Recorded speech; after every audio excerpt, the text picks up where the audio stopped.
अस्सलाम वालेकुम व्यूअर। आज मैं आपके लिए बेहद मज़ेदार और शानदार सा मखंडी हलवा बनाने की रेसिपी लेके आई हूँ, जो इतना टेस्टी और शानदार बनता है कि इसके आगे बाकी हलवों की बिल्कुल छुट्टी हो जाएगी और आप भूल नहीं पाएंगे इस हलवे को और बार बार बनाना पसंद करेंगे। अगर एक दफ़ा आपने इसको ट्राई कर लिया, बना लिया, तो चलिए फिर अपनी आज की इस रेसिपी को शुरू करते हैं। बिस्मिल्लाहिर्रहमानिर्रहीम।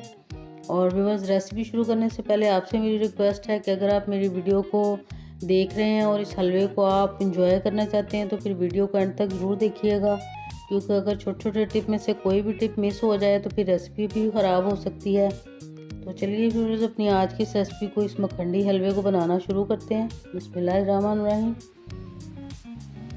तो इसको बनाने के लिए हमें बस बहुत ज़्यादा इंग्रेडिएंट्स की ज़रूरत भी नहीं है। आम जिस तरह हम सूजी का हलवा बनाते हैं बस वही इंग्रेडिएंट्स हैं, लेकिन इसका तरीका थोड़ा मुख्तलिफ है। तो सबसे पहले व्यूअर्स, इसके लिए मैंने 1 कप सूजी ले ली है। इसको मैंने अच्छी तरह से साफ़ कर लिया है। तो अब सबसे पहले इसको अपने बाउल के अंदर डाल रही हूँ और अब इसके अंदर 2 कप के बराबर पानी डाल लूँगी। जिससे हमने सूजी को मापा है उसी कप के साथ ये 2 कप पानी मैंने इस बड़े मग में डाल लिया था। और अब इसके अंदर सूजी को भिगो देंगे और करीबन इसको 1-1.5 घंटे के लिए छोड़ देंगे ताकि ये अच्छी तरह से फूल जाए। और फूल जाने के बाद व्यूअर्स, आप इसको ऊपर से धो भी सकते हैं, जिस तरह हम चावलों को धोते हैं ऊपर से पानी गिरा गिरा के। तो ये पूरे इसको 1.5-2 घंटे हो गए थे, तो इसका ऊपर वाला पानी मैंने गिरा दिया है। तो ये आपके सामने, बस इतना सा पानी इसमें रखेंगे जब ये अच्छी तरह से फूल जाएगी। तो चलिए अब हलवे को पकाना शुरू करते हैं। तो सबसे पहले व्यूअर्स, ये 1 कप सूजी जिससे हमने मापी थी उसी से 1 कप घी मैंने ले लिया। माप के लेनी है सारी चीज़ें। और अब इसको मेल्ट होने के लिए कढ़ाई के अंदर डाल लिया, रख लिया, हल्की सी आंच मैंने कर ली है। और 2-3 ये सब्ज़ इलायचियाँ डाल ली सबसे पहले। और इसी 1 कप के साथ 1 कप चीनी भर के मैंने इसी ऑयल घी के अंदर डाली। आप चाहें ऑयल या घी कुछ भी डाल सकते हैं। और अगर आप देसी घी से बनाएं तो फिर बहुत ज़्यादा टेस्ट डबल हो जाएगा इसका। तो अब बस हल्की आंच के ऊपर इसको बस हम हिलाते हिलाते अच्छा सा मेल्ट करेंगे। और इसको मेल्ट करते करते व्यूअर्स, ये जो चीनी है ये 3 स्टेजेस चेंज करेगी। और इसलिए मैंने वीडियो को लेंथी रहने दिया, उसको मैंने काट काट के नहीं दिखाया कि ताकि आपको अच्छी तरह से समझ आ सके। तो अब सबसे पहले आप देख रहे हैं कि चीनी अच्छी तरह से थोड़ी थोड़ी मिक्स हो गई है इसके अंदर, ऑयल के, घी के अंदर, सॉरी। और अब थोड़ी देर बाद व्यूअर्स, ये चीनी जो ये दाने की शक्ल इख्तियार करनी शुरू हो जाएगी। आप देख रहे हैं थोड़ा थोड़ा दाना बनना शुरू हो गया दोबारा से इसका। तो अब हमने फिर भी इसको हिलाते रहना हल्की आंच के ऊपर और इसको बिल्कुल नीचे लगने नहीं देना। अगर ये काला हो जाएगा, जल जाएगा चीनी और घी, तो फिर हमारा जो हलवा है वो कड़वा बन सकता है, ख़राब हो सकता है। तो इसलिए बिल्कुल हल्की आंच के ऊपर आपने इसको, बस चीनी को अच्छी तरह से इसका कैरेमल तैयार करना है। और अभी ये जो चीनी के थोड़े थोड़े ढेले और ये बन रही है आपके सामने सामने, दाना बन रहा है। तो एक एंड पे जब इसकी फ्रेज बिल्कुल कैरेमल की शक्ल इख्तियार कर लेगी तो उस टाइम तक हमने इसको अच्छा सा पकाना है हल्की आंच के ऊपर। आंच को बिल्कुल तेज़ नहीं होने देना और हाथ को बिल्कुल स्टॉप नहीं करना। और आप देख रहे हैं कि ये दाना इसका मज़ीद मोटा हो गया। और अभी जब ये चेंज करेगा अपनी फ्रेज तो आपके सामने इसका कलर भी डबल चेंज हो जाएगा। और अब इसके लिए मैं चम्मच को चेंज करूँगी एक दफ़ा, क्योंकि जब हम इसमें सूजी वाला पानी ऐड करेंगे तो फिर अच्छी तरह से हमें ये इस चम्मच की मदद से हिलाना मुश्किल हो सकता है। तो इसलिए मैं दूसरे चम्मच के साथ इसको हिलाऊंगी। और आप देख रहे हैं कि इसने मज़ीद अपनी शक्ल चेंज कर ली है और बिल्कुल ये जुड़ा जुड़ा अब ये कैरेमल की शक्ल में आ जाएगा। अभी भी हमने इसको अच्छा सा हिलाना है। आप देख रहे हैं चीनी को, जो ही इसका कलर क्लियर चॉकलेट, क्लियर जो कैंडी खाते हैं हम उसकी तरह का हो जाएगा तो फिर हमने अगला प्रोसेस स्टार्ट करना है। तो आप देख रहे हैं कि अभी थोड़ा सा कलर अभी इसका बाकी रहता है, थोड़ा सा डार्क होना चाहिए अभी इसको। और तो इसके लिए हम व्यूअर्स और मज़ीद इसको पकाएंगे और चम्मच को बिल्कुल रोकना नहीं है। अगर आपका हाथ थक भी जाए तो फिर भी आपने चम्मच को रोकना नहीं है, अगर आप चाहते हैं कि इस आप हलवे को अच्छी तरह से इंजॉय कर सकें।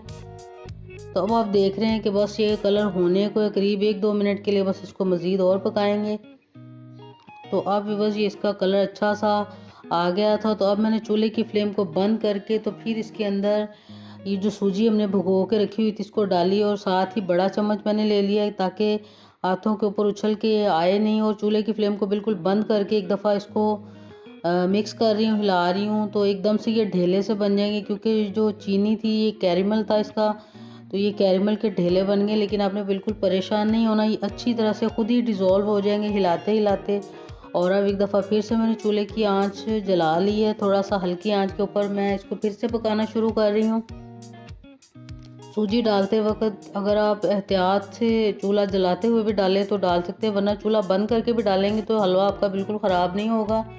और मैंने चूल्हे की फ्लेम को बंद करके ही डाला। और ये जो ढेले ढेले आपको लग रहे हैं ये बिल्कुल खुद ब खुद ही डिज़ोल्व हो जाएंगे, बस हिलाते हिलाते। और इस तरह मसल मसल के इनको, ये सूजी के ढेले हैं और ये जो चीनी का कैरेमल है उसमें अच्छी तरह से ये मिक्स हो जाएंगे जब हम हिलाते हिलाते इनको पकाएंगे। और हल्की आंच के ऊपर इतना ज़्यादा पकाएंगे कि घी बिल्कुल अलग हो जाएगा और ये सारे ढेले भी मिक्स हो जाएंगे सूजी के और चीनी का कैरेमल, और सूजी बिल्कुल एक ही कलर में आ जाएगा। तो हमने तब तक इसको पकाना है।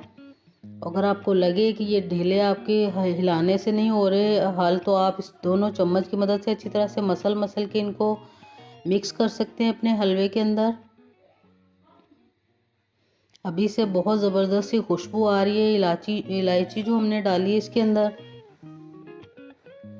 और बादाम पिस्ते हम एंड में गार्निश के लिए डालेंगे। तो इस स्टेज के ऊपर अगर हम चाहते तो खोया डाल सकते थे, लेकिन इससे फिर इसका कलर थोड़ा ख़राब हो जाएगा। फिर ये जो गोल्डन गोल्डन कलर है इसी से इसकी खूबसूरती है, तो इसलिए एंड में हम इसके गार्निश के लिए ड्राई फ्रूट्स और खोया वगैरह सब हम एंड में डालेंगे। ये देख रहे हैं आप कितना ज़बरदस्त सा कलर आ रहा है और सारे जो इसके लम्स थे सूजी के वो अच्छी तरह से डिज़ोल्व हो गए इसके अंदर। और घी भी बिल्कुल अलहदा होना शुरू हो गया है और बस हलवा भी हमारा बिल्कुल तैयार होने को है।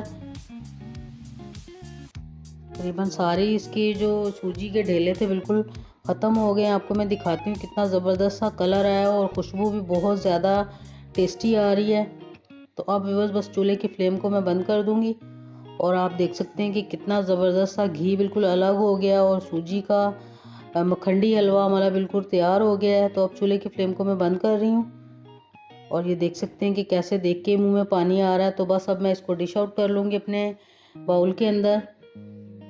और इस घी को व्यूअर्स आप ज़ाया मत कीजिएगा, आप इसको अगर जो जितना घी ज़्यादा है उसको आप निकाल के दोबारा फिर किसी भी हलवे में इस्तेमाल कर सकते हैं।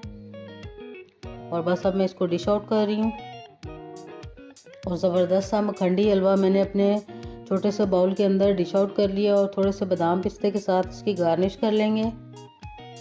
और थोड़ा सा मैंने खोया रखा हुआ था वो इसके ऊपर थोड़ा सा डाल लूँगी। ऊपर इसलिए डालेंगे कि जब हम फ्रेश डालते हैं तो एक तो इसका कलर ख़राब नहीं होगा, दूसरा इसका टेस्ट बहुत ज़बरदस्त आता है। इस तरह से करते हैं जब हम इसको डिश आउट करते हैं तो उसके बाद ही अगर ये खोया और ये जो गार्निश के लिए ड्राई फ्रूट्स मैंने रखे हैं तो इससे फिर इसका टेस्ट भी डबल हो जाता है और लुक वाइज भी बहुत अच्छा लगता है। तो इसलिए मैंने इसको एंड में डाला है, लेकिन अगर आप चाहें तो आप शुरू में भी डाल सकते हैं। तो बहुत ज़बरदस्त और टेस्टी सा मखंडी हलवा बिल्कुल खाने के लिए तैयार है, रेडी है। उम्मीद है कि आपको ये बहुत पसंद आएगा। तो आप व्यूअर्स एक दफ़ा तो ज़रूर ट्राई कीजिएगा और फिर अपना फीडबैक भी देना मत भूलिएगा कि कैसा बना आपका ये मखंडी हलवा। उम्मीद है कि बहुत अच्छी लगी होगी व्यूअर्स आपको मेरी ये आज की रेसिपी, ज़रूर ट्राई कीजिएगा। साथ ही अगर आप चैनल पर नए हैं तो मेरे चैनल को ज़रूर सब्सक्राइब कीजिएगा, साथ ही घंटी के बटन को दबाइएगा, प्रेस कर लीजिएगा ताकि आने वाली हर नई वीडियो आप अपने मोबाइल के ऊपर अपने चैनल के ऊपर सबसे पहले देख सकें, आपको नोटिफिकेशन मिल सके उसका। तो फिर मिलेंगे व्यूअर्स इंशाल्लाह ताला बहुत जल्द एक न्यू रेसिपी के साथ। तब तक के लिए अल्लाह हाफिज़।